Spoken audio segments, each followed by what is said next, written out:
organization, because I think that's the first thing that you should do when approaching your college applications. Then I'm going to talk about creating a schedule, a week-by-week schedule to help you with college app time management. And then I'm going to talk about how to write college essays. And then at the very end, I will open it up to questions. I also included some answers to your guys' questions because I did have the opportunity to look through some of the questions you guys were asking and answer them and put them in the slide. So here we go. First of all, hi, I'm Dylan Nellis. I am a current Stanford student. I was accepted into 8 out of the 8 schools that I applied to, and those included Stanford, USC, UCLA, NYU, and some more. So right now, my goal is to make the college application process more accessible for all students, because I understand that we're in this like crazy time right now, and so not a lot of students have access to college application resources, especially if you are doing school online and, don't have a teacher right there for you. So now more about me. So now you learned about like college app me. This is who I really am. I'm a visual artist and performer. I'm really interested in art, graphic design, photography, musical theater, dancing, acting, and singing. My interests in the future are combining art and tech. I'm interested in learning about UX, UI design. I haven't yet, but I want to learn about that soon. Multimedia art, web design, app design, 3D art, and who knows what else. So here's some pictures of me, like with my art, doing art, and me in a musical. I played Amber in Hairspray in my senior year of high school. Okay, now moving on. Okay, research and organization. First of all, research and organization is so important when starting your college applications. So the first thing that you should do is make a college list if you haven't already. So one really great website to do that is the College Board site. So I listed it here, bigfuture.collegeboard.org/college search. You can have access to, it's kind of like a search engine where you can put in different filters and select things according to what your preferences are for colleges. Like, oh, I want a small school, or I want a large school. I want these specific majors, things like that. You can search colleges, which is great. And then once you've developed a college list, so obviously that takes time. You're always going to be researching and looking at their websites also, aside from just the College Board website. I recommend creating a spreadsheet of all the requirements that they have you do and the deadlines of every single college, and then also more information, including like the testing requirements, because I know that some are doing tests optional and some aren't maybe. So it's really important to understand what each college's requirements are and make an organized spreadsheet, because that'll really help you when going about your college applications, because you can constantly reference it. And then you can understand all the things that you need to do so nothing comes out as a surprise later on. So this is what an example checklist looks like that I made in a video that I did. So you can check out how to make this on OneNote, which is a Microsoft application. It's free, and I have a whole tutorial on that here. And I teach you guys how to make one of these. So it's like your college, your major that you're applying for, the deadlines, what's required, and you can have little check boxes, the interview, whether they have an interview, and then when the decision is released by. So yeah, this is just an example. You can also find a Google Docs template of this, so like a Google Docs version, in my Google Drive folder, which I have at this link. It's dylanellis.com/collegeapps. That's, by the way, that link, you can find all of my resources, including my videos, including Google Drive folders and other things that I've collected. So yeah, that is that. Next thing is creating a college app schedule. So first, after you organize, you might want to start creating a schedule for yourself, because you want to make sure that nothing ends up biting you in the butt in the end.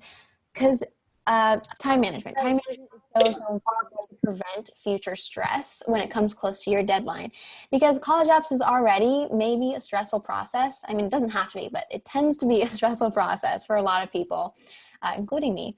And so if you don't want that extra added stress, you need to start planning ahead and know what you're going to be doing when, to make sure that you complete all the things that you need to do by your deadline. So I recommend creating a week-by-week schedule. And that looks like this. This is Google Calendar on the left, and then Google Keep on the right. And Google Keep is really awesome in that it embeds into Google Calendar. So it's like a checklist thing. And so I did a whole other video, what do you know, a tutorial of me showing you guys how to make this like example, where I walk you through, how to set up each of the things that you need to do week by week. So basically, the things that I say in that video is that you want to spend the first couple weeks or months, depending on when you're starting, researching, like I said before, researching the colleges, researching how to do your college applications, just understanding the whole process is really important. And then when you actually get into the meat of it, it's like you should be drafting an essay every week and also revising all the other essays you did before. So every single week needs to be drafting a new essay and revising the ones from before. It seems like a lot, and it also completely depends on the schools that you're applying for and the number of essays you need to write. But more or less, that's how my schedule went when I was doing my college applications. And it's a lot. It's a big workload, but it's manageable. You can do it. And if you start early, then it will help you so much in the long run. But it's important to understand what you're doing before you start early, because people always throw around the word start early, start early. Well, okay, start early doing what? Like, you need to understand what you're actually doing before you just jump into it. So that brings me to more research. Okay, so while you're also researching the colleges and the requirements and everything that you need to do, you want to research the actual process of college applications. How do you write? How do you do any of this stuff? And how do you strategize your college applications? So I'm going to be talking about strategizing in just a sec, but I also wanted to mention that you want to, in addition to this, research the colleges and the program even deeper, so that you can reference certain things like the vibe, the clubs, the classes, the program, once again, in your essays, including or especially the why us essay. Some colleges have you write why do you want to go to this college? And that is really important to mention the different things that they have and how it ties back into your interests. And I'm also coming up with a video on the whole YS essay very soon, so I'll let you guys know about that. So now I'm going to talk about strategizing. What do I mean by strategizing your application? Well, it's really important to understand the different factors that are most important in college applications. So I'm going to be referencing my videos the whole time in this, but anyways, so I create YouTube videos, and I actually just posted one yesterday that was on the Ivy Leagues in Stanford. So that showed you guys which factors are most and least important when it comes to their college applications, because every school is different, believe it or not. I was really surprised when doing my research. But then you can know okay, this school emphasizes a little bit more on for example, your extracurriculars, and this school doesn't pay that much attention to that, but they pay more attention to your essay, things like that. It's good to know so that you can strategize accordingly for each school. And in addition to that, you also want to figure out how you would like to angle or present yourself to the college admissions officers and tell a cohesive story. So all the parts of your application can connect with each other in some way. When I was doing my college application research, and I don't know if you guys have heard of this, but some people talk about pointy versus well-rounded. Not if you've heard about that. Have you? If not, okay. Well, so that means what they like to say, I don't really know if it's super true, but that colleges prefer pointy students over well-rounded students. Pointy meaning they're super interested in one area and everything in their application is centered around that. And so it makes them really strong in that area. Whereas well-rounded is oh, I do a bunch of different things. I'm really interested in a bunch of different things. And so me, when I was doing my college applications, I was oh geez, I'm a well-rounded student. I'm not pointy at all. I'm super interested in art. I'm interested in tech. I'm interested in theater and I don't know, innovation, psychology, a bunch of other things. And I was like, how am I going to market myself or show myself as a pointy student? And so in the end, I don't know. I still don't necessarily know if pointy versus well-rounded is that important. Because now going to Stanford, there was a lady who presented this whole thing about how colleges actually prefer the breadth depth system, which is where you go fully into one subject, but you're also immersed in a bunch of different things. So they kind of value both of those things. I don't think it's one or the other.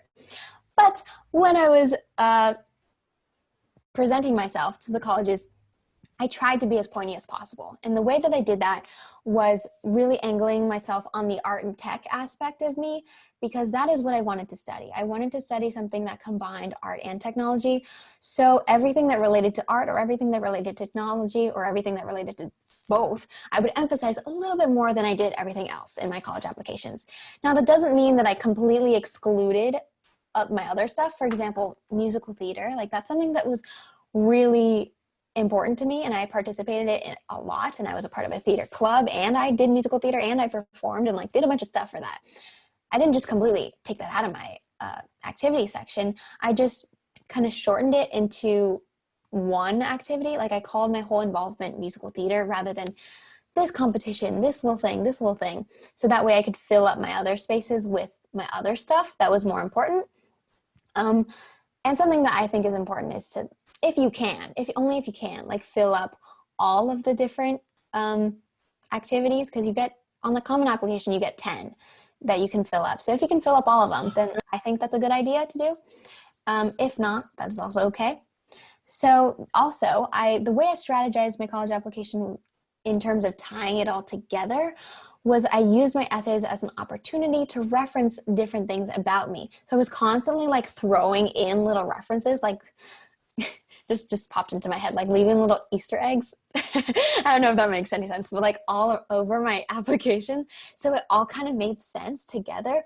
For example, I wrote an essay about journaling. So journaling had nothing to do with what I wanted to study. It's just something that I did for myself, for my mental health. And it was just something that I wanted to tell them so they would understand me as a person more, and like really deep down who I was and my values and stuff like that. So I wrote an essay about journaling, but I wrapped it in a story about musical theater, about an experience that happened to me when I was in musical theater class. So that was a way of being like, yes, this essay is about journaling, but also I like musical theater, and also I do musical theater. So I was constantly like throwing stuff in like that. Also, my essay about my grandpa. So I wrote an essay for my common application about my grandpa who was living with Alzheimer's, and then he had to live with us in our household, and he couldn't walk, and he was really old, and the struggles of that, and how that affected me, and how we both learned from the experience. And so in the essay, and I'll show you guys this essay actually in the end of this presentation, I explained how I was proposing a solution, quote unquote solution, like an app that, an app that would give you resources, educational resources, and games and stuff to like help the mind for cognitive health. And that was a way of showing my tech side, that like, oh, I'm interested in tech because like it's an app. And then my design/art side also, because I said I was designing this thing.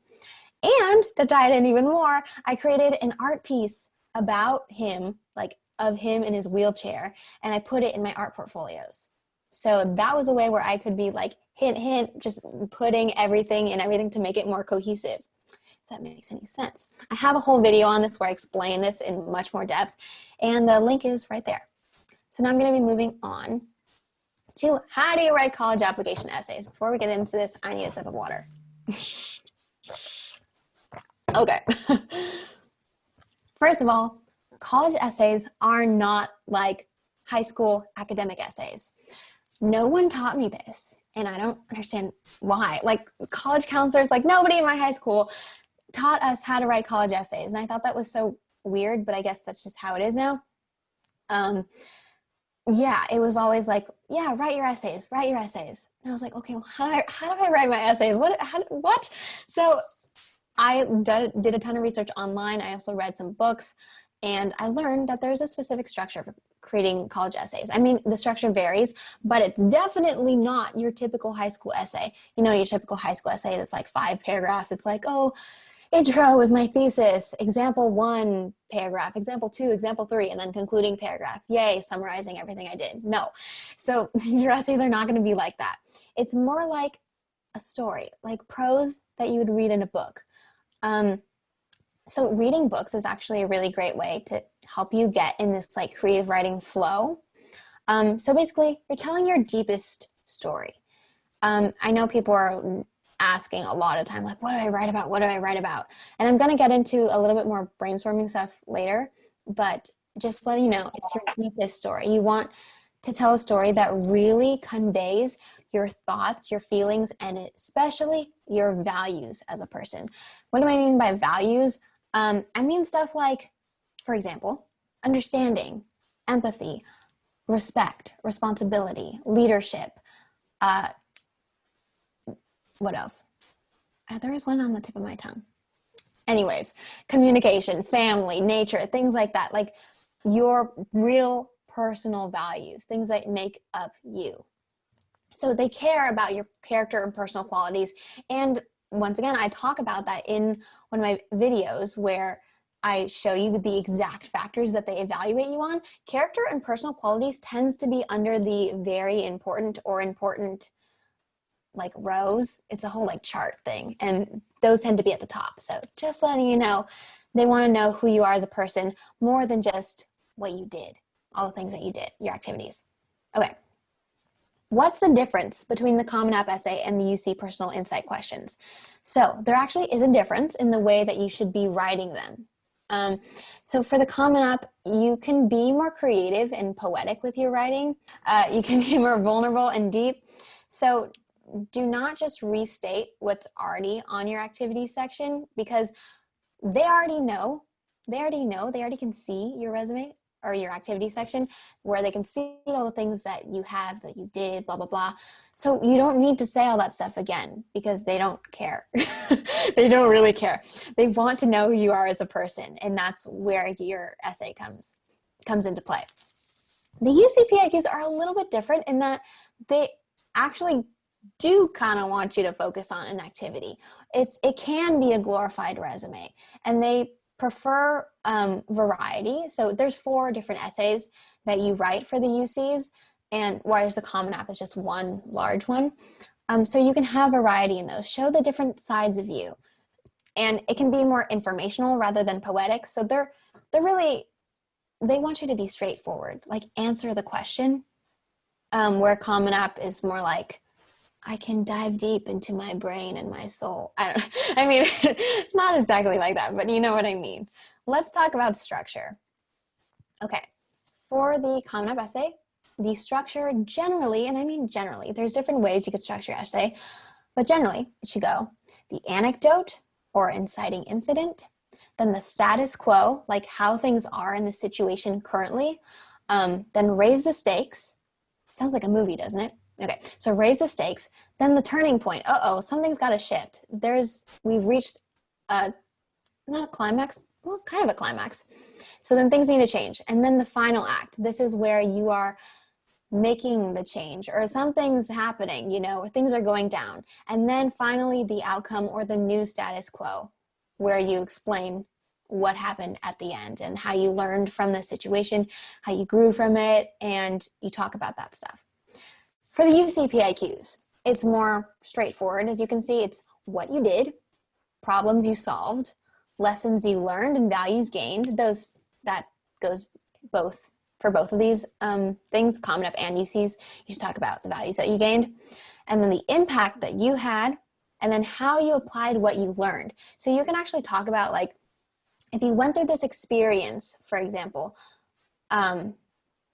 let's just say you went through an experience, and then you learned stuff from it.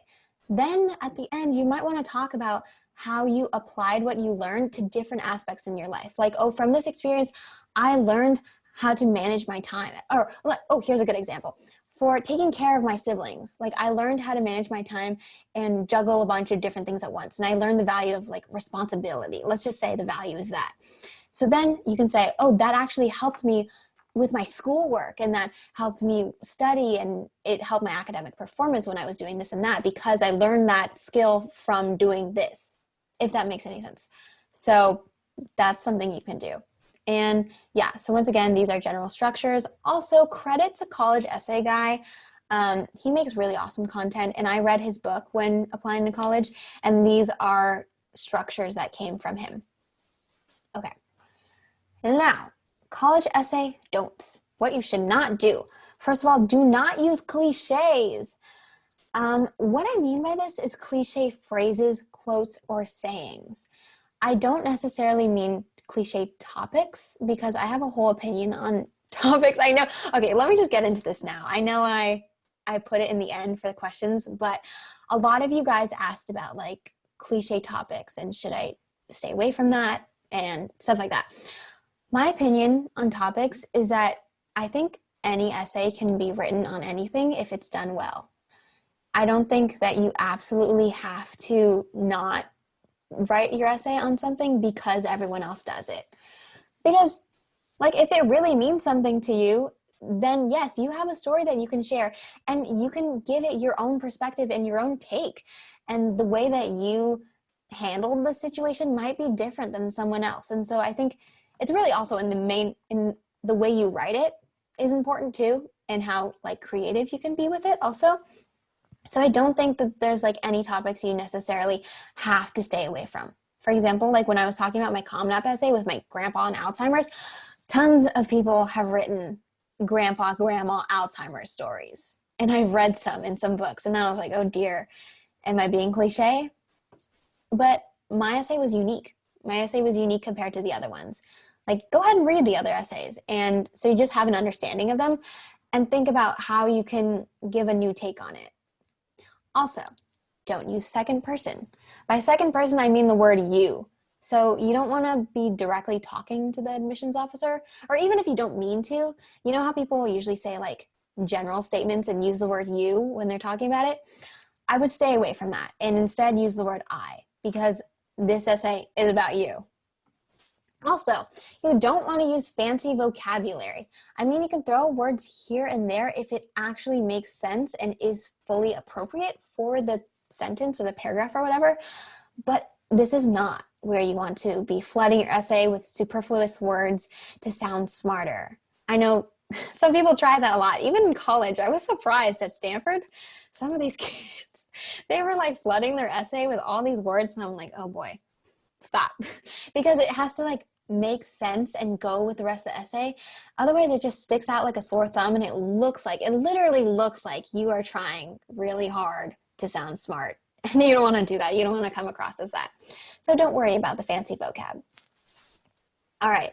Next, I'm going to jump into the process. This is my process for writing college app essays, and I think it's really good.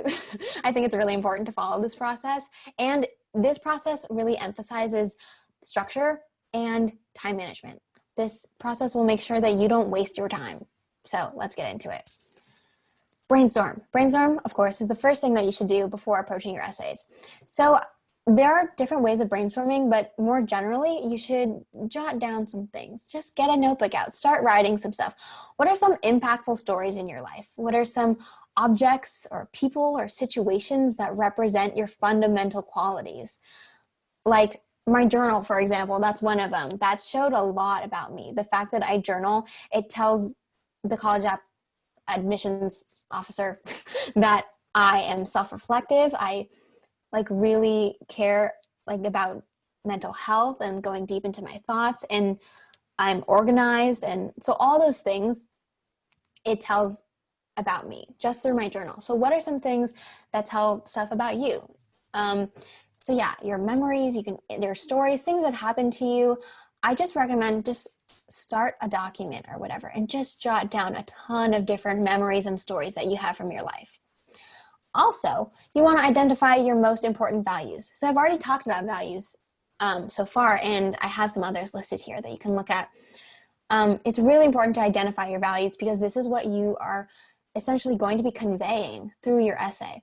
And also, what I mean by like all this value stuff is I don't want you to explicitly state in your essay like, through this experience, I learned how to be responsible. I mean, you can, but it doesn't need to be that explicit. It's more just showing your values in practice through the story. They will be able to make assumptions based off of that. So college essay guy, once again, he has this brainstorming prompt, which is describe the world you come from and tell us how your world has shaped your dreams and aspirations. This sounds really vague, but it can actually help you a lot with the brainstorming process. So your world, when it says like describe the world you come from, those can be those stories that I mentioned, or the objects or the people that are really impactful in your life.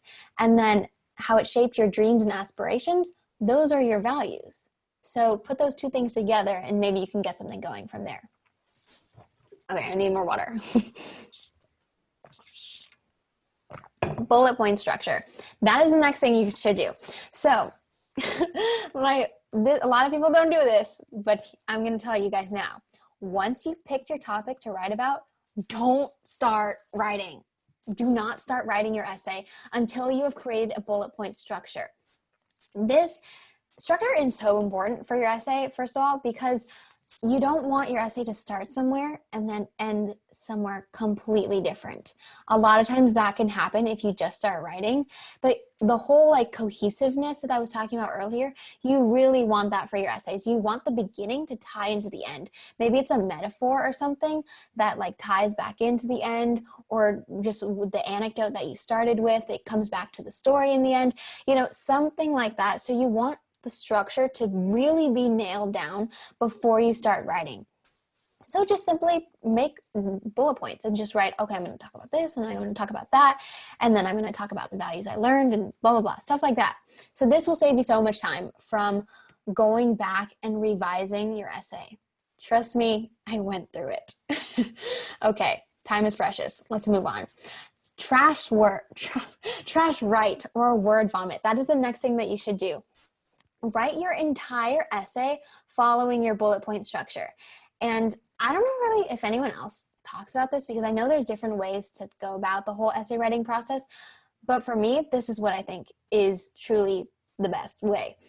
Write your essay through and don't worry about perfecting your sentences. Don't worry about the sentence structure. Don't worry about metaphors and sounding nice yet. I mean, you can like pop some stuff in if you want to. But the focus here is structure rather than word choice or eloquence.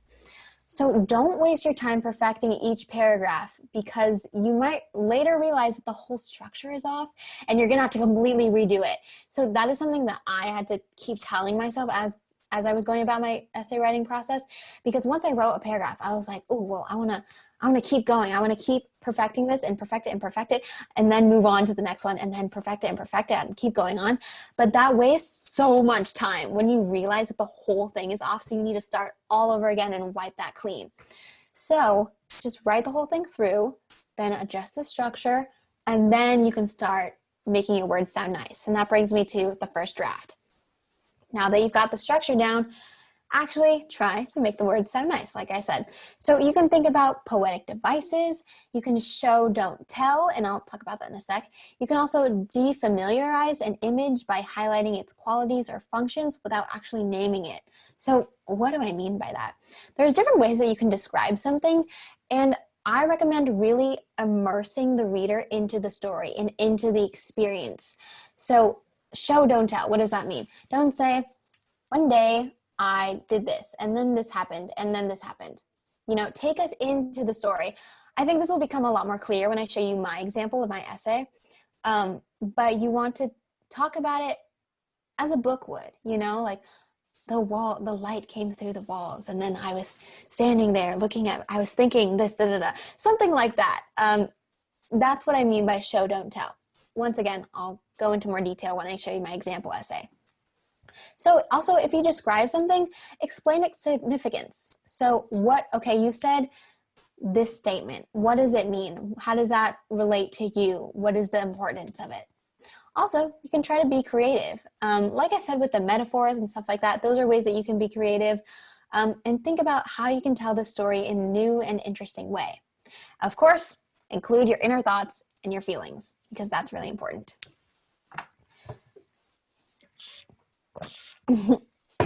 Now, the revision process. First of all, your first draft is not your final draft. Just know that going into this. This is why college applications take a while, because the essay writing process is lengthy. You want to create a draft, but then also continue to revise it and have other people look at it too, so that you can make sure that you're turning in a really perfected final product. So your essay should undergo several rounds of revision. You can sleep on it, wake up the next day with fresh eyes, take a look at it, because your mind will kind of be reset at that point. Revision can last days, weeks, or months. It all kind of depends on your calendar and your time frame of the amount of time that you have. So also, if you are doing revisions, which you should be doing, make copies of your drafts. So copy your essay and then paste it below or in another document or something like that, so you have the previous version, and then go ahead and make all your changes and restructure it, whatever you need to do. So that way you can reference your old essay. You can come back to it and be like, oh, okay, I want to steal this little phrase that I said before that got cut out. Now I want to put it back into my essay. So you can do that. You have that flexibility because you have all of your drafts. So also, you should have someone else read your essay, perhaps a parent, teacher, counselor, etc., someone who you think is credible to give you feedback. And if you want me to look at your essay, I am totally open to doing that. You can email me for my rates at dylannellisbusiness@gmail.com. I'm just going to say it right now. My rate, I charge $25 per essay, which is pretty low compared to a lot of college application help services, because my whole thing is like, I want to be accessible to you guys. So if you want, you can reach out to me with this email or through Instagram. My Instagram is I'm Dylan. I'll get into the whole contact thing at the very end. So yeah, let's move on. Then you have a final draft. Woo! So after you've perfected your essay, after you've undergone several rounds of revision, you'll finally have a final draft. And I know some people were wondering, like, how do I know if it's a final draft? Like, how do I know if it's the end? I don't have a concrete answer for you, but I feel like you kind of feel it in your soul. You're like, yeah, that's it. When you read it in the end, or your parents or other people that you're talking with or working this through with will also agree with you and be like, yeah, I think this is done. So, okay, I realize we're running low on time, but I don't care, and I'm going to keep going because this information is helpful, and if you want to say, you can say. If you want to leave, you can leave. So this is my UC PIQ. It's a shortened version of my Common App essay, what I was talking about earlier with my grandpa and the whole Alzheimer's thing. So I want to read it to you guys and then pick out the specific strategies and things that I did in my essay so you can see what the heck I'm talking about. All the things I was talking about before, this is it in practice. So for the UC PIQ, the prompt that I chose for this one was, describe the most significant challenge you have faced and steps you have taken to overcome this challenge. How has this challenge affected your academic achievement? So I'm going to read the essay, and then it's multiple pages long, by the way. It's not just this little thing. I'm going to read the essay, and then I'm going to talk about it. So, the rattle of a doorknob pierced the night. It was my grandfather, Yeye. As usual, he was disoriented, thought it was time to eat, and being hard of hearing, required loud convincing by my mom to return to bed. Plaques and tangles had accumulated in my grandfather's brain, and now they spread into our everyday lives. With my step-grandmother suddenly moving back to Taiwan, my family was completely unprepared to care for a 90-year-old disabled man. There were no funds for professional elder care, so my mom, dad, and I had to quickly adapt to accommodate his needs. After a number of falls, we installed safety equipment into the bathroom, which he shared with me. My grandfather's Alzheimer's disease erased the connection that he and I once shared. When I was younger, Yaya and I used to solve math puzzles together, but now we couldn't even hold a conversation. As I looked back, I realized he had lived a sedentary senior life. Would a more active lifestyle have led to a different outcome? I've noticed that our American culture glorifies youth, but nearly ignores what it means to grow old. So I am developing a mobile app to prepare families for elder care. It will enable users to compare both in-home and outside elder care facilities, provide caretaker support, and promote cognitive health. Brain games will be personalized to exercise memory, like matching the names of family members with their appropriate pictures. I'm currently designing a prototype for my app, and I plan to continue building it in college. Yaya can no longer walk. While the challenges have increased, I have learned to appreciate the different stages of life and return the love and care that my grandfather once gave me. With this in practice, Yaya's disposition improved and he accepted our home as his. I am determined to sort through the tangles of life. So when I hear the doorknob rattle at night, I know it's just a reminder for us all to make healthier choices today for a better tomorrow. All right, so that was my PIQ, which was also my Common App essay, but my Common App essay is a little more lengthy and there's a lot more thoughts in there. But so let's talk about this. So as you can see, what I mean about tying it in from the beginning and the end, I started with the rattle of a doorknob pierce the night. And then I ended with, so when I hear the doorknob rattle at night. Like I tied it back into the initial anecdote that I started with. So that's really important. Also, when I talk about show, don't tell, I think the first paragraph is a great example of that because I didn't say one night my grandfather walked out into the hallway and I was asleep and it was really annoying. And then my mom had to make him go back to bed. Like I showed the actual process of that happening. You know what I mean? So like I also revealed that it was my grandfather a little bit later because I wanted to have that mystery in the beginning, like the rattle of a doorknob pierce the night. Well, what's that about? Oh, it was my grandfather. Okay. And then as usual, also provide some context, the fact that this keeps happening. This keeps happening because I have to constantly like deal with this and explain to him where he is and everything because he's not used to living with us. So also, here's a metaphor. Plaques and tangles had accumulated in my grandfather's brain and now they spread into our everyday lives. That's a metaphor because I'm talking about plaques and tangles, which are literally what happens when you have dementia. I looked that up on the internet and found that out, that there's plaques and tangles inside of your brain. But then I also painted that metaphor to be like, oh, our lives are tangled, you know? So that helps with the word choice, the word, and just making it more creative. Also, the second paragraph provides a lot of context about me and my home life and my family. There were no funds, so like I can't afford this stuff. And so that's just like additional challenges. I'm also raising the stakes here, as I talked about before. I'm also setting the status quo. So this is the situation we're in right now. And then stakes keep getting raised. And then this is kind of a shift. Or actually, these two paragraphs are a shift. It's the turning point. So the whole thing where I talk about how his disease erased the connection that he and I once shared, that's me talking about our relationship, because I always need to tie it back to me and how it affects me. Because if you're writing about someone else, that's also really, really important. If you're writing about someone else, you don't just want to talk about them because it's not about them. They want to know about you. That's what the whole essay is for, right? So also, speaking of tying in different things, I said I used to solve math puzzles together. That's me going, hint, hint, I like math. So, because, once again, I'm just like throwing in those little references to things that I'm interested in. So they know, like, I'm interested in math also. So then here's like the main turning point and also the final act. I'm talking about what am I going to do about this? Okay, the situation is set up. What now?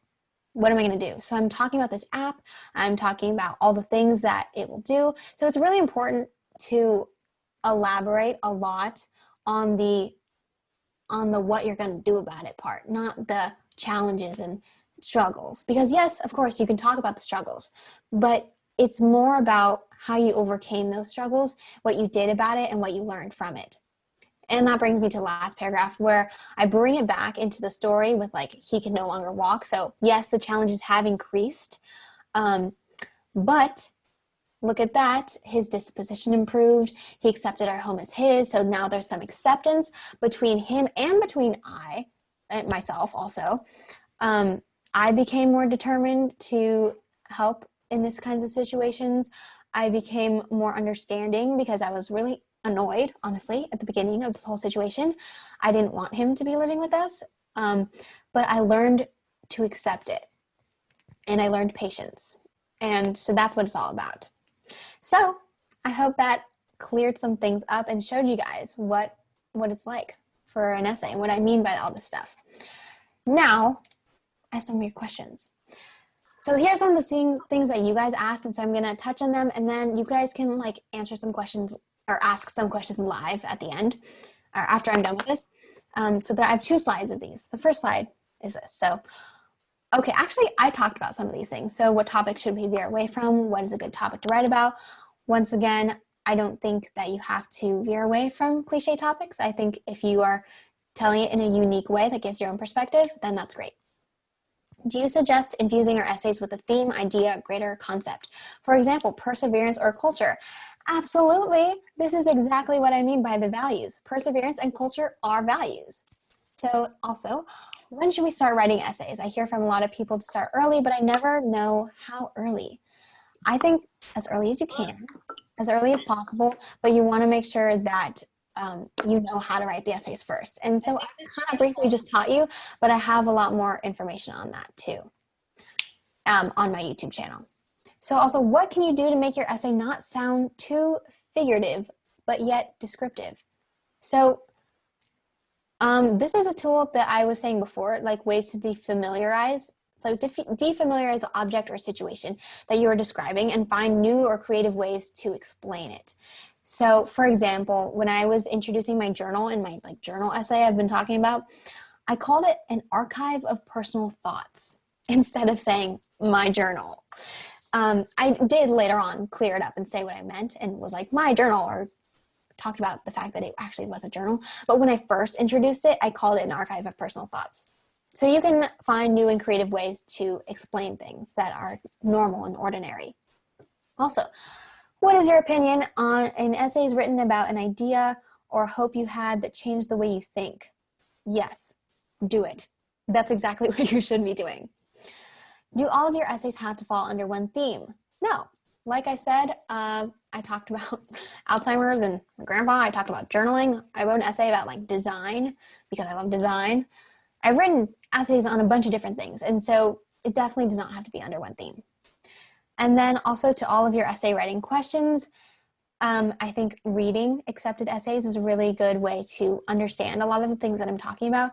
And if you want to read or hear all of my essays that I submitted to everything, I have my UC essays, my USC essays, my Stanford essays, all of that stuff is on YouTube. And I will show you guys that at the end. It's just my name, my YouTube, Dylan Ellis. Also, this is really important. What advice would you give to account for the impact of COVID-19 on our applications? I actually just filmed a video on this earlier today.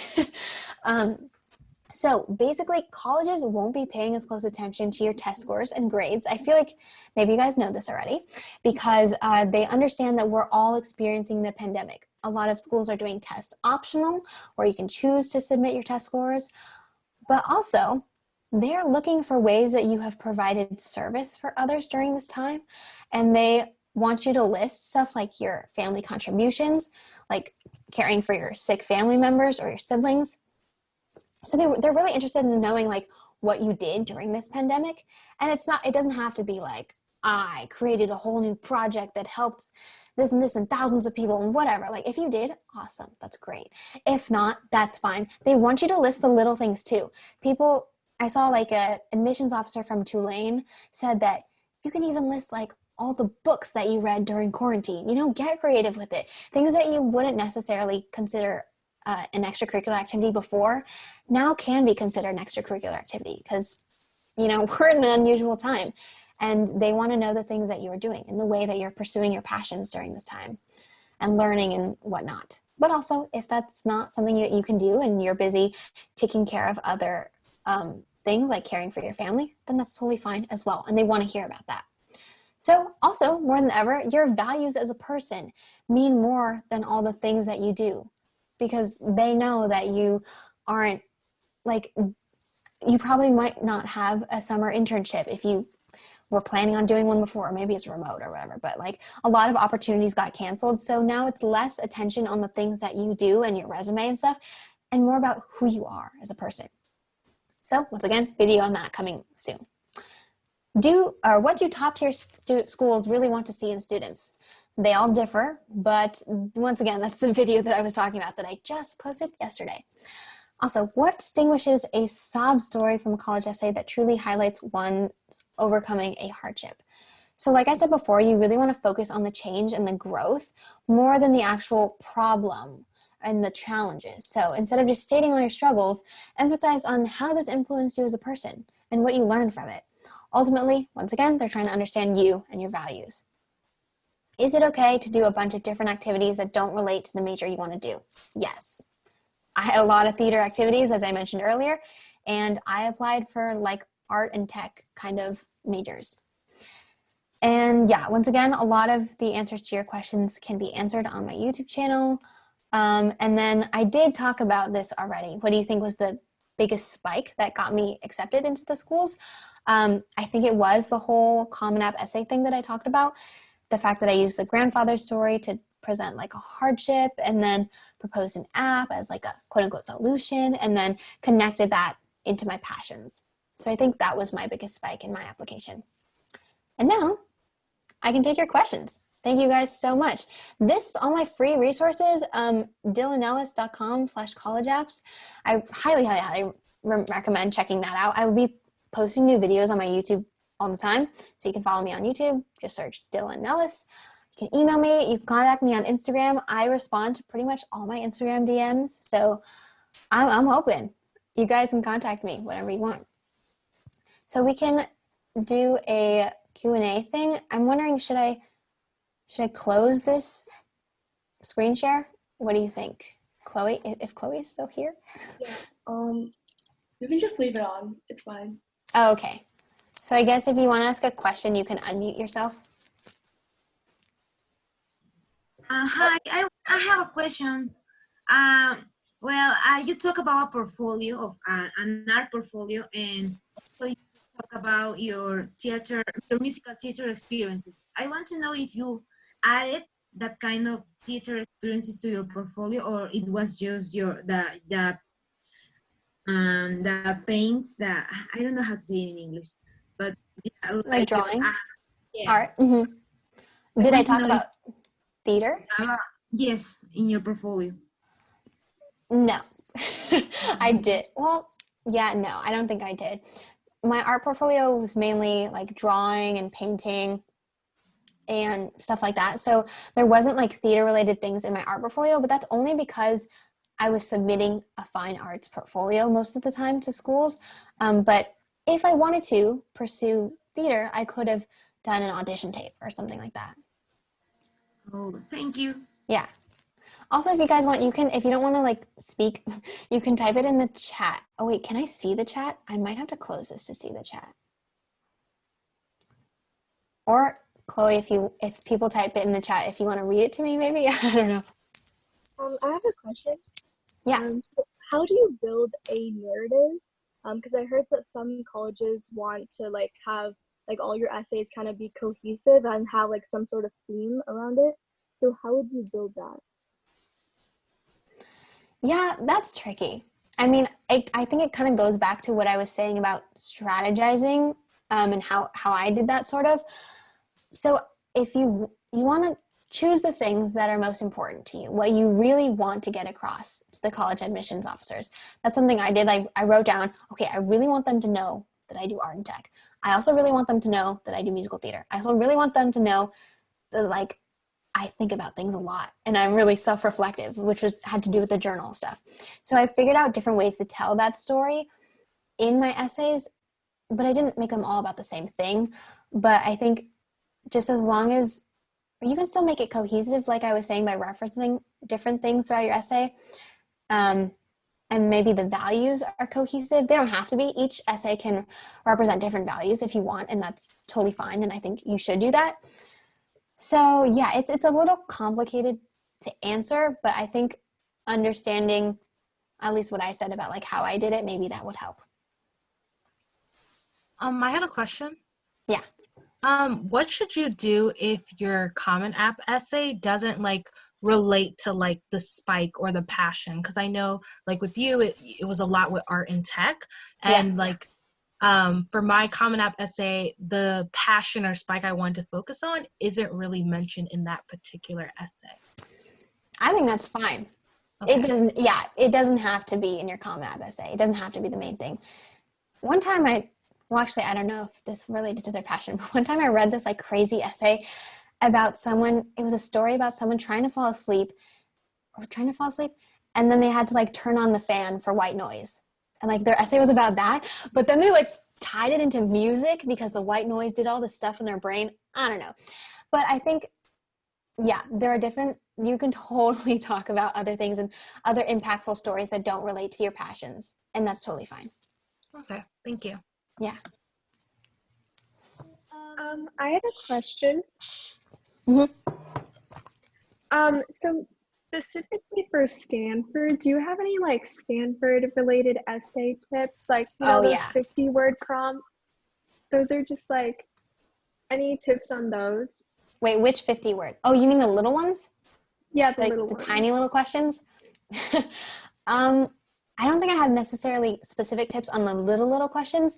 You can see mine. I have a video on that. But be creative, I think, is a just, I know that's kind of really vague, but be creative with it.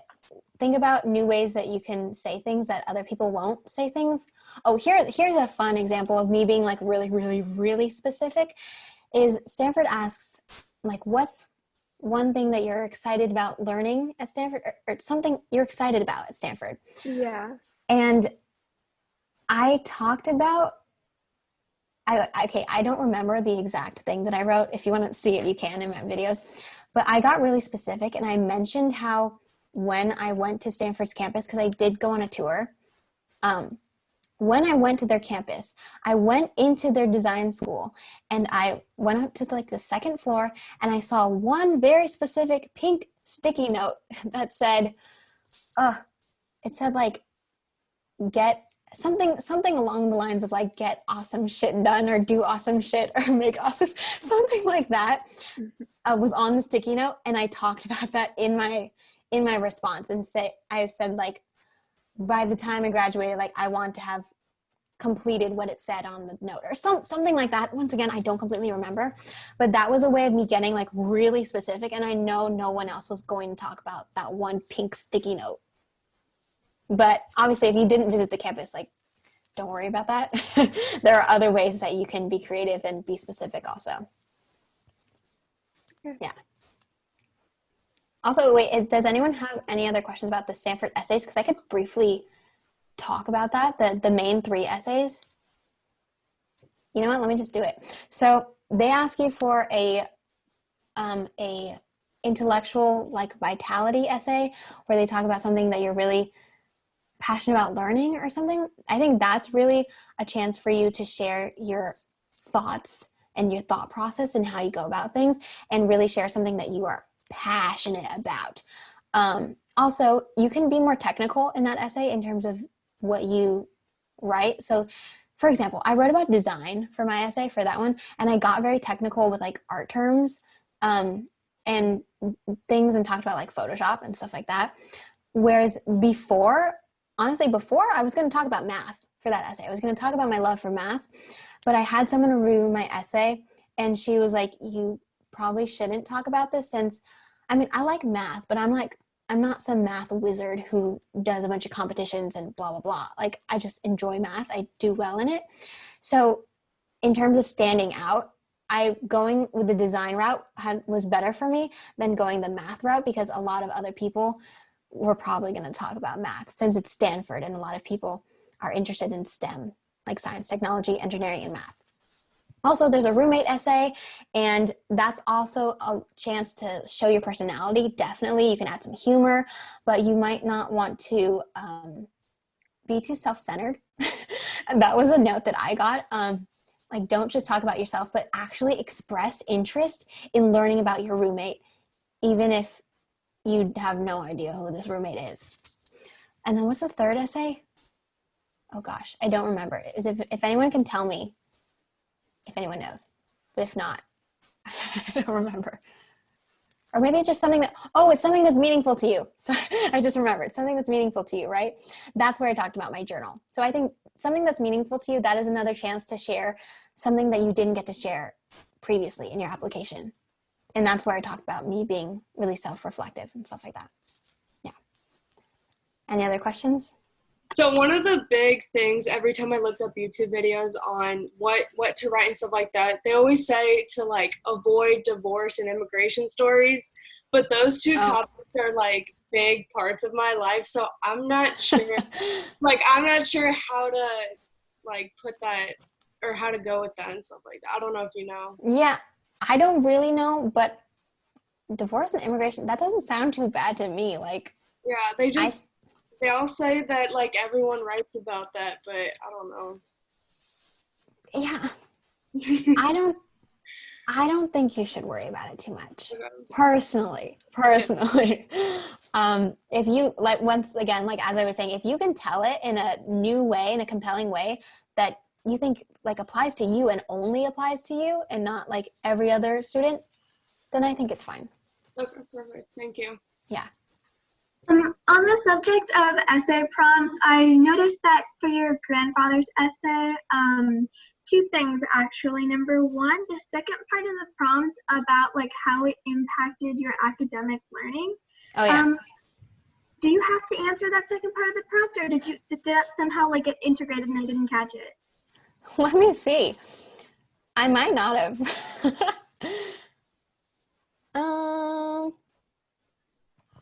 I kind of don't think I did.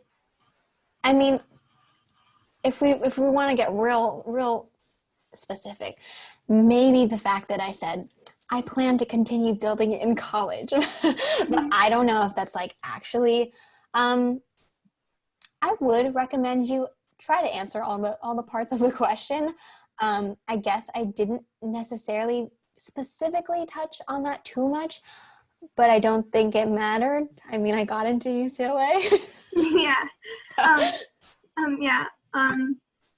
Thank you for answering that question. Just real quick before I let you go and answer another question. I'm a freshman, so I'm just like getting into like what college is about. Oh, and, like, wow. That's awesome. everything. That's awesome that you started early. I didn't know yeah. anything. Thank you. But I don't know if it's like part of the process and with practice it gets easier, but I have a lot of trouble writing concisely and I hate editing and cutting down my words. I'm not very good at it. So do you have any advice for that? I mean, in that case, the first thing that came to mind was to have someone else take a look and give you feedback. I think that's really helpful. But just, think about what your main point is that you're trying to get across. Your main theme or like the main points that you want to hit. I want to make sure that I get across this, and that. So if you're not talking about that, maybe you can cut down on those areas. Got it. Maybe Thank that you helps. so much. Yeah. Anyone else? So are essays or grades more important in admission? Okay, I think that was the question. I think essays. I absolutely think essays are, personal opinion, I think essays are the most important part of your application, but also not personal opinion because I've literally done the research and shown the factors that colleges weigh the most. And some actually do value like your GPA and rigor and extracurriculars and maybe other stuff over your essay. Maybe they put it in like very important and then they put essay under important, but a lot of them put essay under very important. And I think the essay is the best way to like go about your college applications because you have a lot of flexibility and control there. Whereas, the things you did are the things you did. You can't change too much of that right now. So your essay is a way to really show your story and show who you are. I had a question. Yeah. I was going to ask, I know that you're in art and tech, which I find really amazing because I consider myself a very creative person too. Like regarding tech, what projects did you do?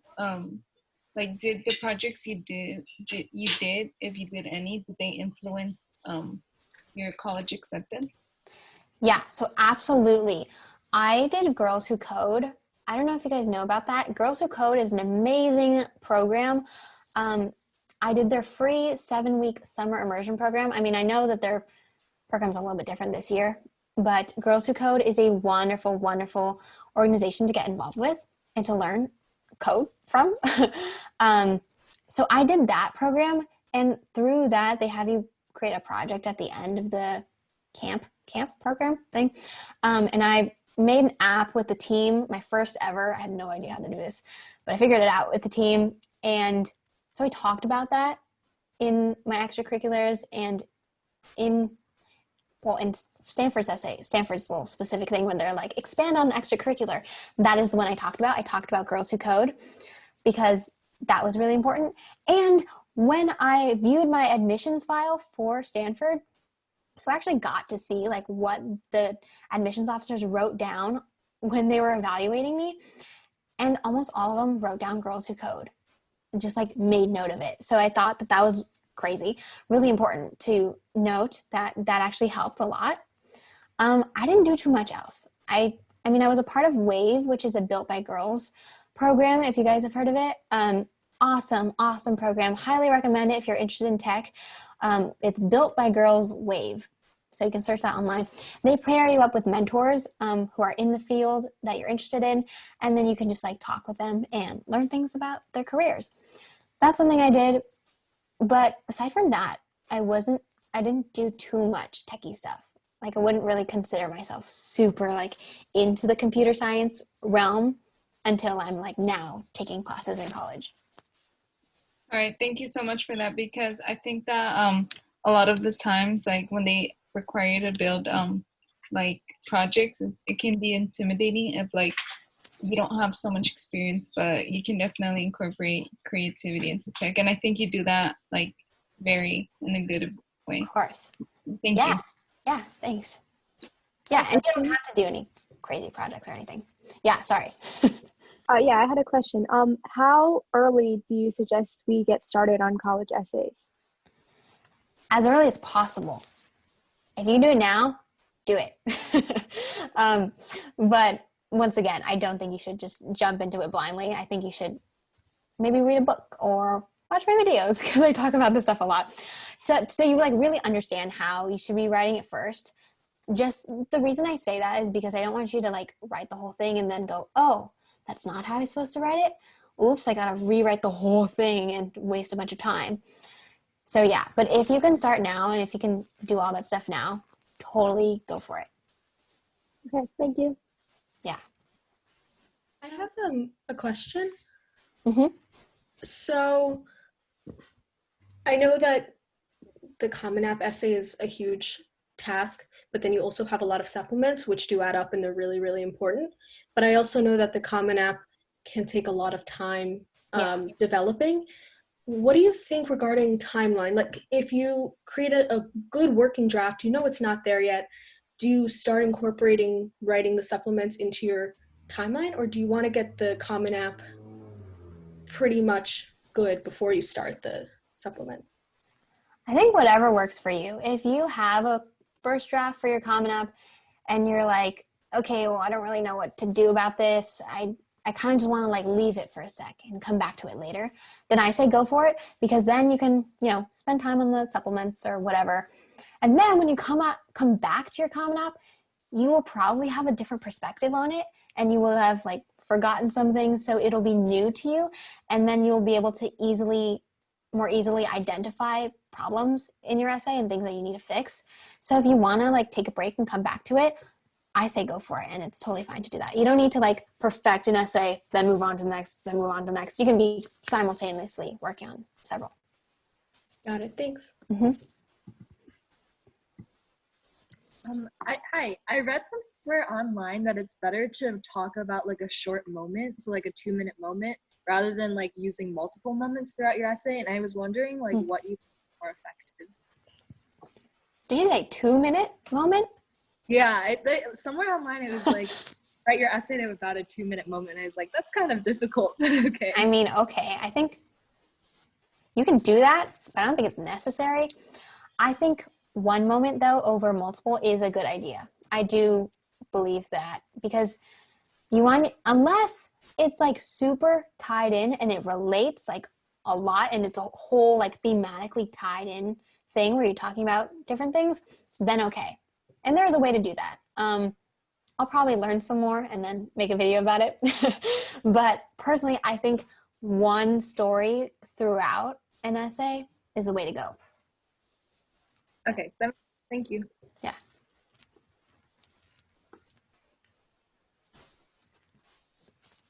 Anyone else?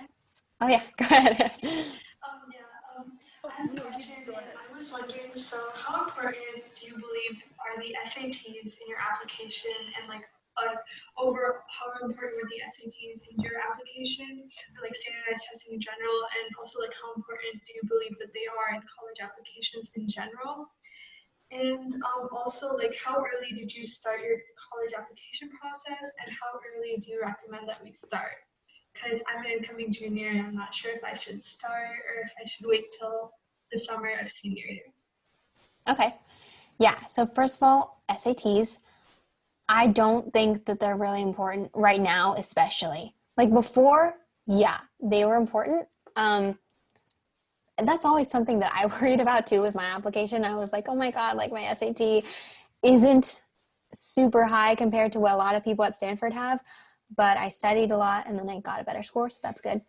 Anyways, they have a lot of people are going test optional this year. And so I really don't think it's that big of a deal. If you choose not to submit your SAT scores versus if you do. So I don't think those will be a big factor at all. Yeah, especially this year. And, you know, people are saying like we should just dismantle SATs altogether because it doesn't actually evaluate your academic success in college, you know? It's just, yeah, SATs, yeah.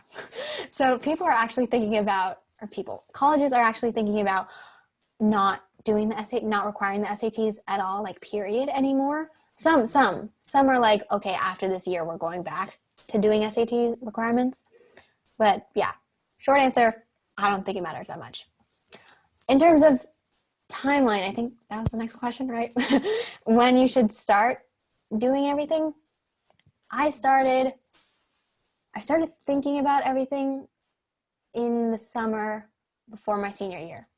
So summer of senior year, I don't really remember the fact that if I was like writing essays, I might have been drafting some stuff, but none of them ended up being the final product. So I had to do a lot of revision, like a lot. But I think what I spent my summer mostly doing was research and just understanding the whole college application process, reading articles, reading books. I only read 2 books, but reading books, watching videos on YouTube, and yeah, doing that kind of stuff over the summer. However, I recommend you start earlier than that. I mean, writing your essays earlier than that, because I spent the whole summer doing that kind of stuff when I think I should have done some of the essay stuff earlier too. Also, because I found a lot of my research information stuff while I was in the fall semester already, and I was in school, and while I was doing the essay writing, I was watching webinars, and I was like, oh shoot, that's important. Oh my God, I didn't know about that. Now I got to change everything that I already did, you know? So if you know all that stuff beforehand, it's so helpful. And I did end up getting really stressed throughout the process. And like I said, like I found myself writing an essay a week and I was losing my marbles, but not in a bad way. I'm sorry, I'm going on a tangent. I thought that college applications was so fun. I know you probably weren't expecting me to say that word. It was fun for me because I liked this challenge and I liked tackling this. I also found out so much about myself that I didn't know before. Now I know how to market myself. Now I'm like, if you ask me, who are you? I'll be like, okay, I'm this, this, and this. I know how to say that stuff because I went through the college application process. So I was really stressed because I had to do a lot of this stuff like quickly, which is why I recommend you start earlier than that. If you are a junior right now, you don't have to, but if you want to, yeah, go for it. Like if you want to start researching that stuff and learning about the process, I think that is awesome. And if you have the time and the ability to start now, then do it, because it's just going to help you in the long run. but it's not like a necessity, something you have to do. Yeah.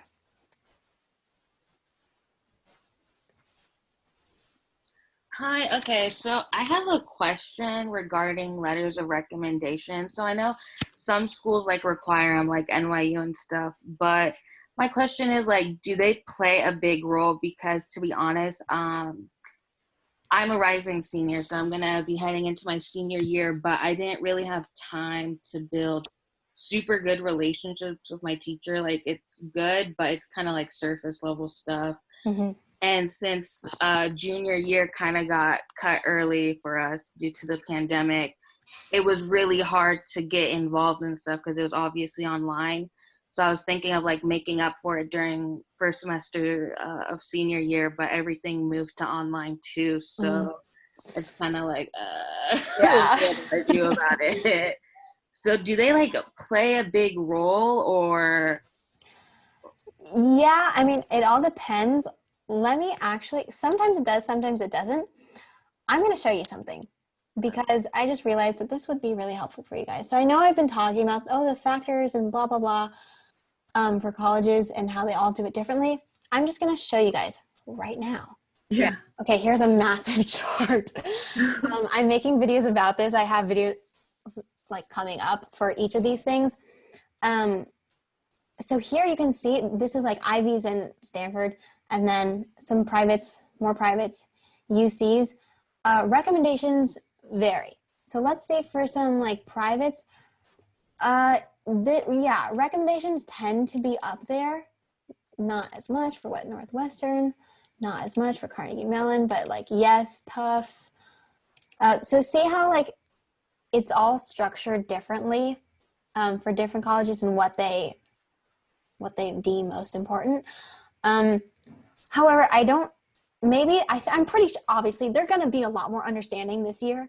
I think for sure. They're going to be like, I understand about all of that, all the fact that we're in a pandemic.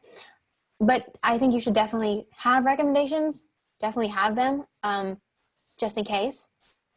Also for the UCs, they don't have recommendations, at least I don't think, on their application at all. They let you put recommendations. However, I think some of the schools will reach out to you. Like I know Berkeley, it's under considered, whereas all the other ones, it's like not considered. Well, there's one more school. Oh, UC Merced, recommendations considered, whereas everywhere else it wasn't.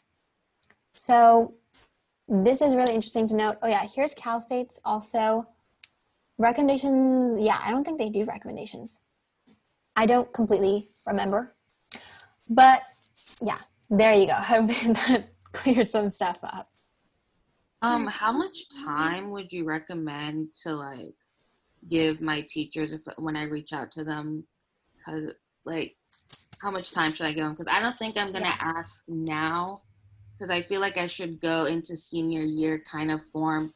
Some of the teachers I have are repeating teachers. Like I had them sophomore year. So I kind of want to continue the relationship and then ask them.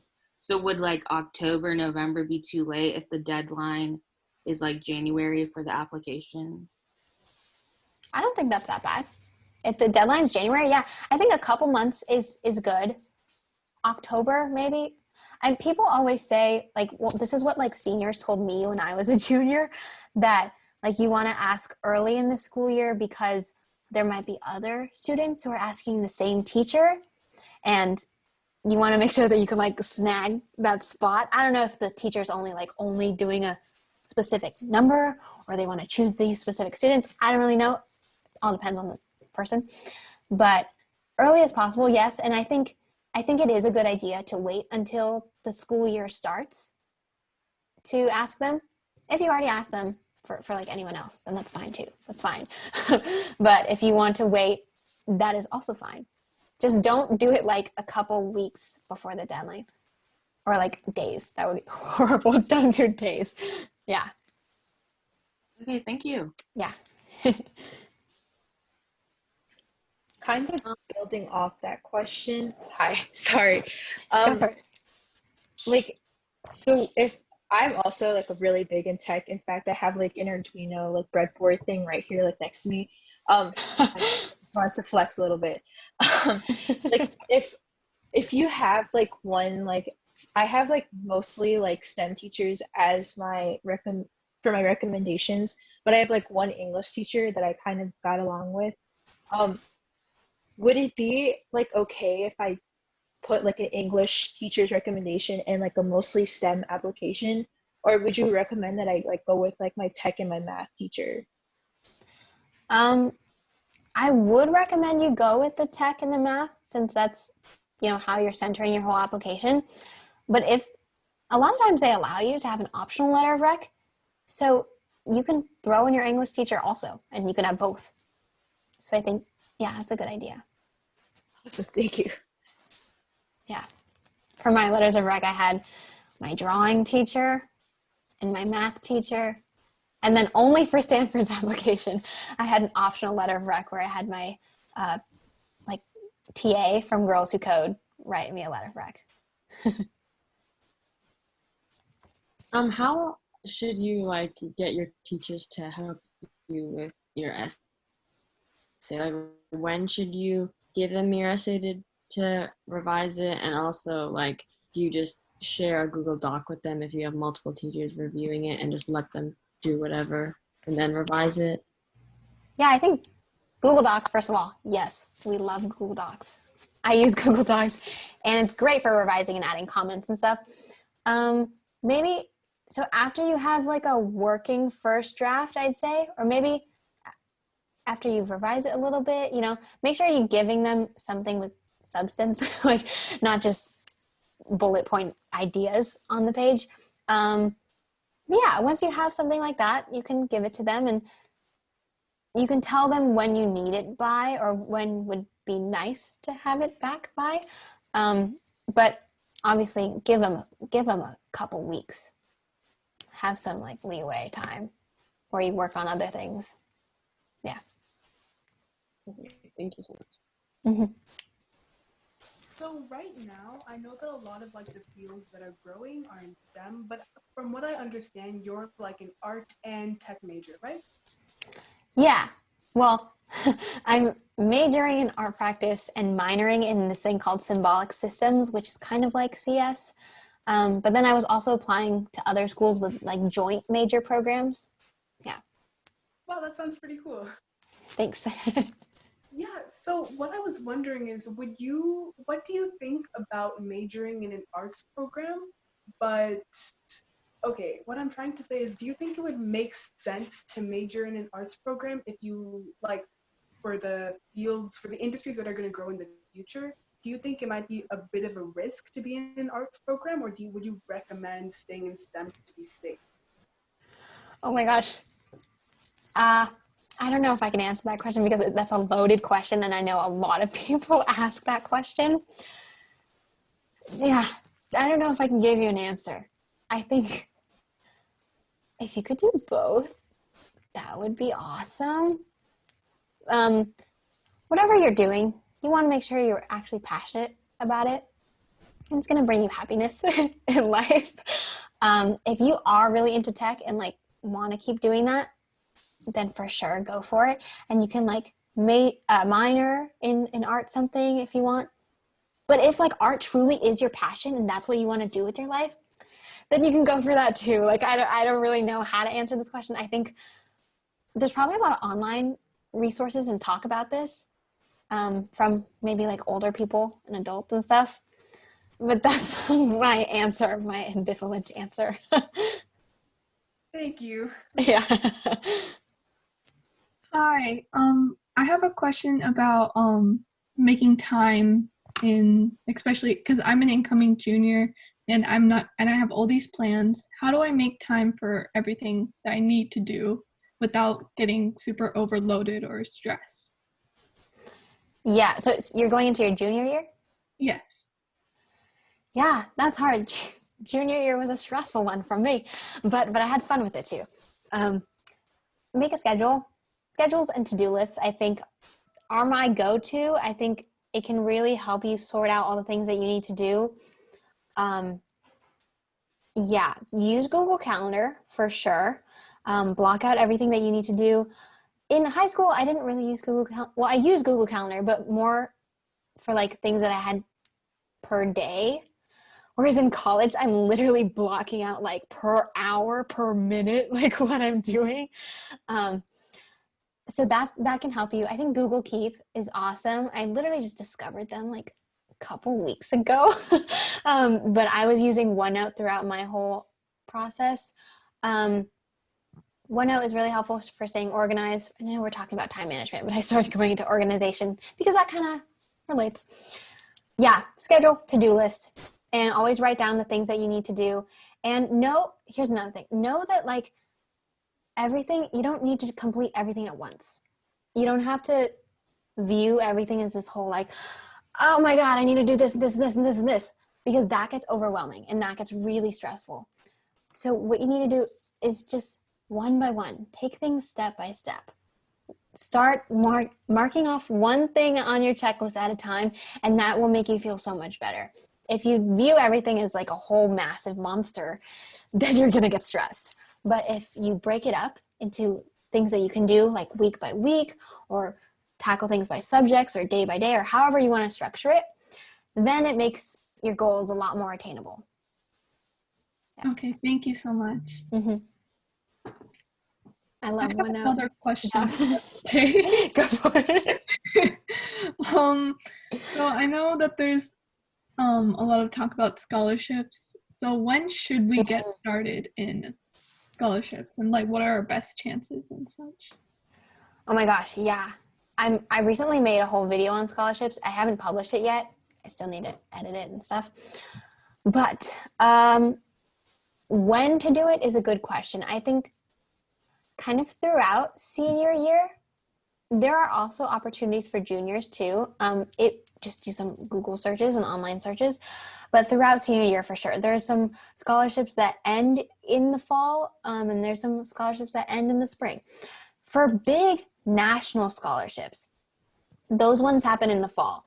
And I did not apply to any of them because I could not. I was just dealing with too many essays to write.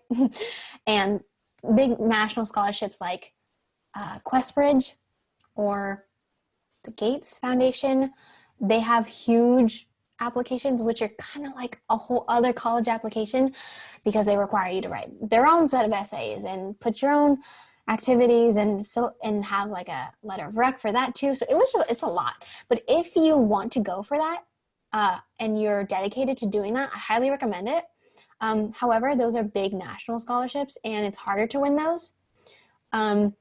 But they do give you a lot of money, like a lot of money. For little scholarships, there are plenty online that you can look up. And I think I did that in the spring, mostly. A lot of those kinds of things once I'd submitted my college applications. So I had time to breathe and just be like, okay, that's out of the way. Now I can do something else. And I actually won like 3 outside scholarships that helped pay a lot for my school. So look up things here. Okay, this is my main tip for scholarships is to find your like niche or find local scholarships, just ways where you can apply to something that has a small application pool. There's the big national ones, but they're really hard to win because you're competing against everyone in the freaking nation.